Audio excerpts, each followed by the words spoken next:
तो दूसरा टाइप का यूकैरियोटिक ट्रांसपोज़ोन जो अब हम लोग देखेंगे उसको हम कहते हैं कंट्रोलिंग एलिमेंट्स। इसके पहले हमने पी एलिमेंट की बात की, अब बात करेंगे कंट्रोलिंग एलिमेंट्स की। एक्चुअली में ये कंट्रोलिंग एलिमेंट जो टर्म है, ये this term was given by Barbara McClintock. और बारबरा मैक्लिंटॉक जिन्होंने बेसिकली ट्रांसपोज़ॉन्स की डिस्कवरी की, उन्होंने ट्रांसपोज़ॉन के लिए ही ये टर्म दिया। तो term was given by Barbara McClintock for transposons. तो ट्रांसपोज़ॉन्स को ही कंट्रोलिंग एलिमेंट उन्होंने कहा।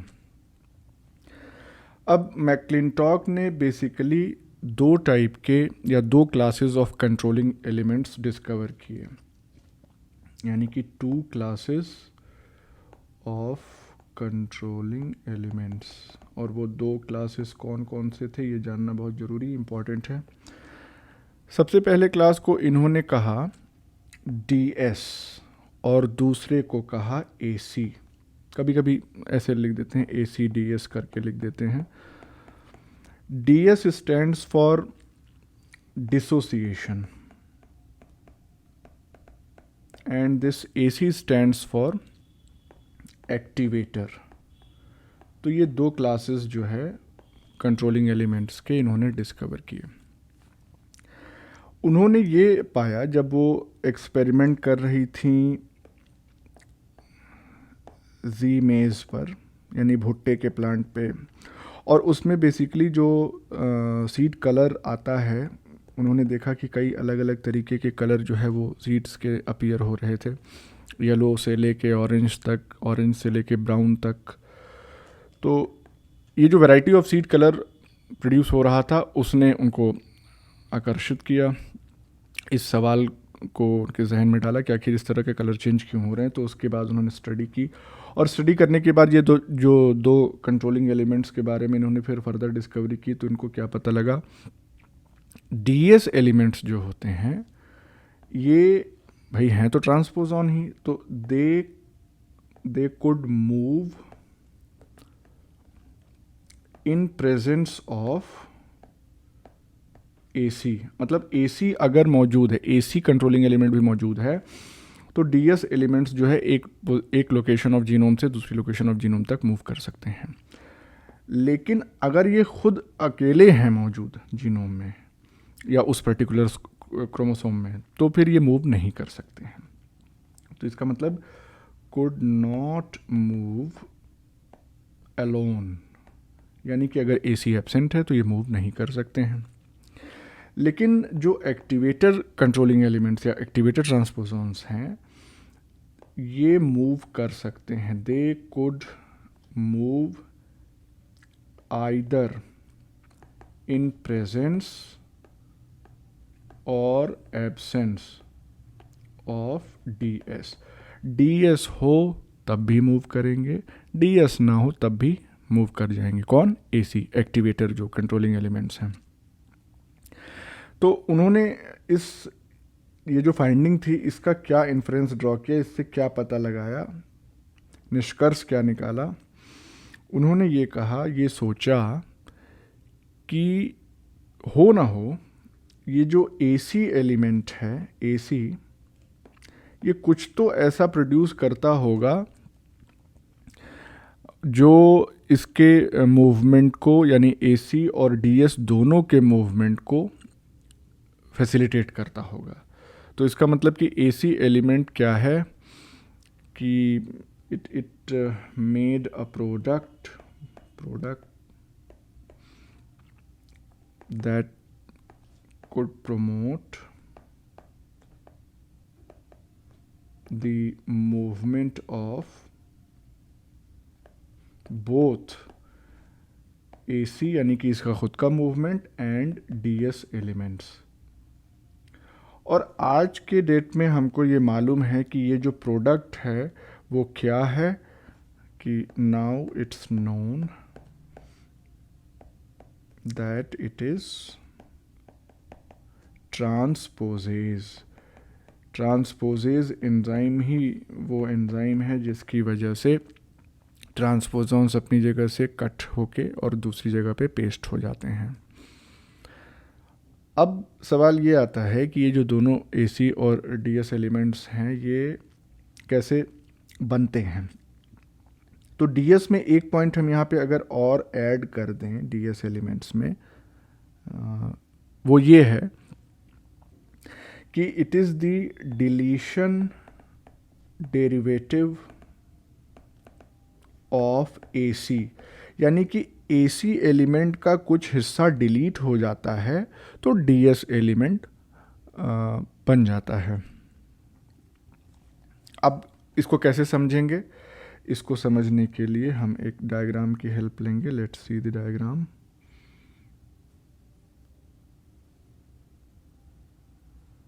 ओके, तो ये है AC और DS का डायग्राम।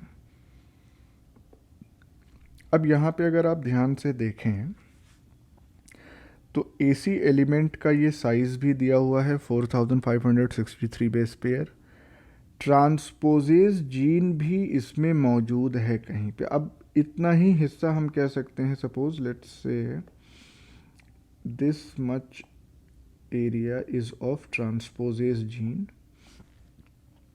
ये हो गया हमारा AC एलिमेंट। इस AC एलिमेंट में हमको डायरेक्ट रिपीट्स भी दिख रहे हैं, इन्वर्टेड रिपीट्स भी दिख रहे हैं, दोनों साइड, दोनों डायरेक्ट और इन्वर्टेड रिपीट्स दोनों साइड हमको नज़र आ रहे हैं। जब DS एलिमेंट को हम देखते हैं तो यहाँ पे हमको मिलता है कि ये इलाका यहाँ पे, यहाँ इन इलाकों में जो जीन या जो सेगमेंट था DNA का वो एब्सेंट हो गया, डिलीट हो गया। देखिए यहाँ पे डिलीशन लिखा हुआ है, डिलीट हो गया। तो क्या डिलीट हुआ? बेसिकली डिलीशन किस चीज़ का होता है? ऑफ ट्रांसपोजेज। तो ट्रांसपोजेज का डिलीशन हो गया DS एलिमेंट्स में, और चूंकि ट्रांसपोजेज एंजाइम नहीं मौजूद है DS एलिमेंट में, इसीलिए DS एलिमेंट खुद ब खुद अपना मूवमेंट नहीं कर सकते हैं। They have to be dependent upon the product of transposase gene, that is transposase enzyme, for their movement. तो इसीलिए इसको हम क्या कहते हैं? AC रिस्पॉन्सिव DS एलिमेंट्स, यानी कि AC के मौजूदगी में ही ये DS एलिमेंट्स अपना रिस्पॉन्स देंगे। तो इतनी बात समझ में आ गई। एक चीज़ और यहाँ पे ध्यान रखनी है कि ये जो इन्वर्टेड रिपीट्स हैं AC एलिमेंट में, और ये जो जितने भी ये इन्वर्टेड रिपीट दिखाए गए हैं DS एलिमेंट्स में, सारे के सारे ये बिल्कुल सिमिलर होते हैं। और ये क्या है? यहाँ पे लिखा हुआ है कि द एंड जो होता है उसमें same 11 base pair inverted repeats are present. तो चाहे AC एलिमेंट की बात करें आप, चाहे DS एलिमेंट्स की, दोनों ही 11 बेस पेयर का इन्वर्टेड रिपीट दोनों एंड्स पे कंटेन करते हैं। ये अलग अलग एग्जाम्पल्स हैं DS एलिमेंट्स के, जैसे DS9 हो गया, DS2D1, DS2D2, DS6। तो these are 4 different examples of the DS elements. हमने 2 कैटेगरी जो है वो सेल्फ सफिशिएंसी के बेसिस पे भी पढ़ी थी ट्रांसपोजॉन्स की। अगर कोई ट्रांसपोजॉन खुद से अपने ट्रांसपोजिशन को करा सकता है तो उसको हम कह रहे थे ऑटोनॉमस एलिमेंट, और जो नहीं करा पा रहा था उसको हम नॉन ऑटोनॉमस कह रहे थे। तो इस हिसाब से अगर हम AC एलिमेंट्स की बात करें तो AC एलिमेंट किस तरीके के हो जाएंगे? दे will B autonomous controlling elements, पहली चीज़। और इसी तरीके से अगर हम DS एलिमेंट्स की बात करें तो they will be called as non autonomous, क्योंकि ये जो हैं ऑटोनॉमस वाले पे डिपेंड कर रहे हैं अपनी ट्रांसपोजिशन के लिए, यानी कि DS जो है वो AC पे डिपेंडेंट है because of presence of transposase in the AC and not in DS। तो ये नॉन ऑटोनॉमस कंट्रोलिंग एलिमेंट हो गया। ठीक है। AC-DS एलिमेंट्स के अलावा और भी बहुत सारे एलिमेंट्स मौजूद होते हैं, स्पेशली Z-मेज़ की बात करें या फिर और जो ऑर्गेनिजम्स हैं और प्लांट्स हैं उनकी बात करें तो। अब अगर हम मैक्लिंटॉक के एक्सपेरिमेंट को थोड़ा सा गौर से देखें तो let's see it's under this heading McClintock's experiment कि एग्जैक्टली इन्होंने किया क्या था। खैर वही बातें रिपीट होने जा रही हैं, लेकिन लेट्स रिवाइज इट अगेन। ये बात है 1950s की। तो इस दौरान जो है बी मैक्लिंटॉक ने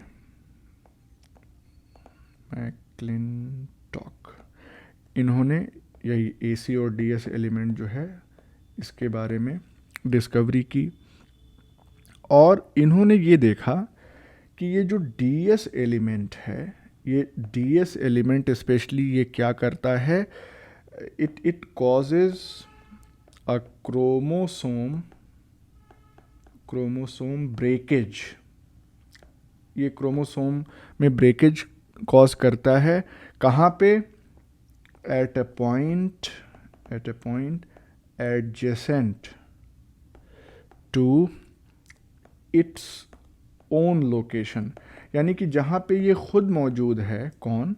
ये डीएस एलिमेंट उस पॉइंट के बगल में या आसपास ये क्रोमोसोम को तोड़ देता है। तो कैसे तोड़ेगा?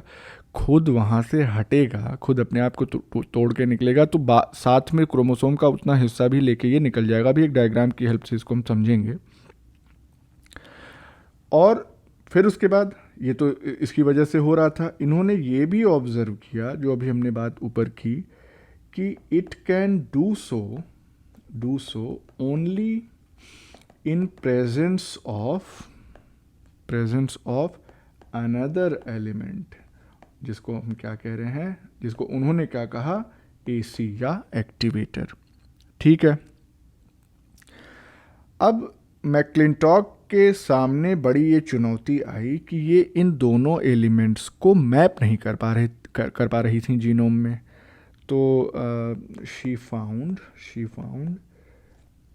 इट ऑलमोस्ट, या ऐसे भी लिख सकते हैं, impossible to map AC and DS elements. भाई मैपिंग कैसे हो सकती है जब कोई चीज़ स्टेबल रहे अपनी पोजीशन पे?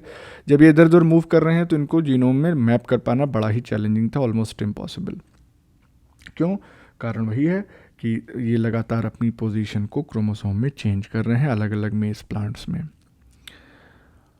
और जो डीएस था, डीएस एलिमेंट, डिसोसिएशन एलिमेंट, वो सिर्फ क्रोमोसोम को तोड़ नहीं रहा था, ये एक्चुअली क्रोमोसोम की एक लोकेशन से दूसरी लोकेशन पे या एक क्रोमोसोम से दूसरे क्रोमोसोम में स्विच कर रहा था। ट्रांसपोजॉन का काम ही यही है, तो ये कर रहा था। तो इसका मतलब ये हो गया, एक फाइंडिंग ये हम यहाँ पे देख सकते हैं, और ये फाइंडिंग ऑलरेडी उन्होंने बताई थी कि अगर एसी एलिमेंट का इंसर्शन हो रहा है, यानी कि इंसर्शन ऑफ एसी एलिमेंट क्या करता है, ये बेसिकली क्या होता है, अनस्टेबल होता है। क्यों? क्योंकि कारण मालूम है, it is because it can direct its own transposition over and over, बार बार। एक बार करेगा, दूसरी लोकेशन पे पहुंचा, फिर वहां से कर देगा, तीसरी लोकेशन पे पहुंच जाएगा। लेकिन दूसरा जो पॉइंट इन्होंने ऑब्जर्व किया वो ये था कि डीएस का जो इंसर्शन है, इंसर्शन ऑफ डीएस, और कब? इन एब्सेंस ऑफ एसी, यानी कि एसी जब मौजूद ना हो, तो उस कंडीशन में ये क्या था, इट वाज स्टेबल। क्योंकि ट्रांसपोजेज एंजाइम अवेलेबल नहीं है, तो डीएस जहाँ पड़ा है वहीं पड़ा रह जाएगा, अपने खुद के ट्रांसपोजिशन को वो कैटेलाइज नहीं कर पाएगा। Now let's try to understand this concept with the help of a diagram.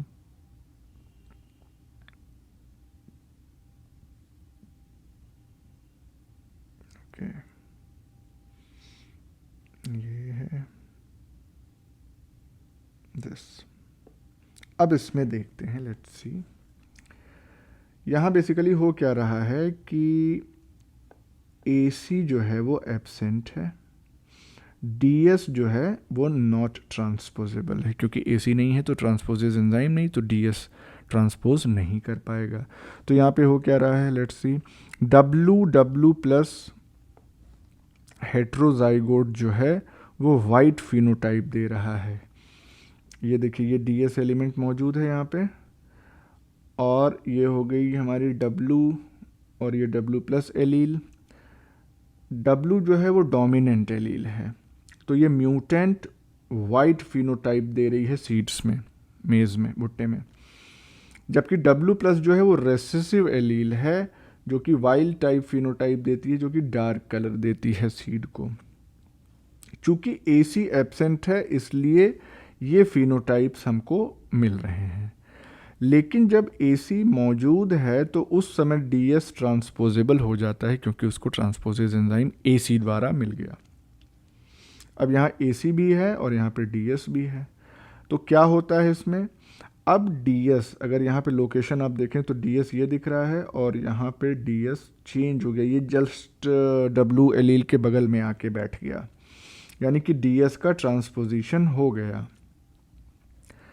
अब ये DS ट्रांसपोज जब फिर से वापस से ट्रांसपोज करने की कोशिश करेगा, तो at that time this DS will cause a breakage, chromosome breakage cause करेगा, जिससे W एलील का यहाँ पे लॉस हो गया। मेन क्रोमोसोम से, इस वाले हिस्से ऑफ क्रोमोसोम से ये W एलील जो है वो निकल के चली गई, क्योंकि DS इसको लेके चल दिया।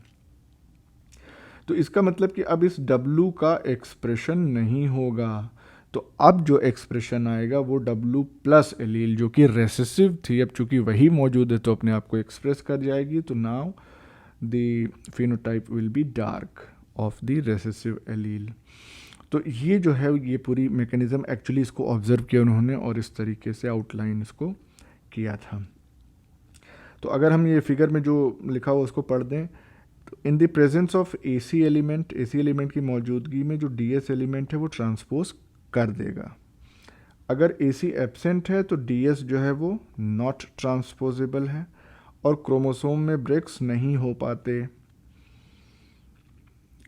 AC एलिमेंट अगर प्रेजेंट है तो DS एलिमेंट जो है उसको ट्रांसपोज या जंप कराया जा सकता है, वो कर सकता है at the other location of chromosome, और इस ट्रांसपोजिशन की वजह से क्रोमोसोम ब्रेक जो है वो पॉइंट ऑफ इंसर्शन पे डेवलप हो जाता है। That DS element and any downstream loci are loss. Downstream का मतलब क्या हो गया कि इस पॉइंट से शुरू हुआ था और इससे आगे जितने भी पॉइंट्स हैं वो सब लॉस हो जाएंगे क्रोमोसोम से। देखिए पूरा हिस्सा ही ये यहाँ से लेके ये डिटैच हो गया। So this was another ट्रांसपोजॉन present in eukaryote मेज है प्लांट। इसके बाद नेक्स्ट टॉपिक जो हम लोग देखेंगे that will be of retro ट्रांसपोजॉन्स।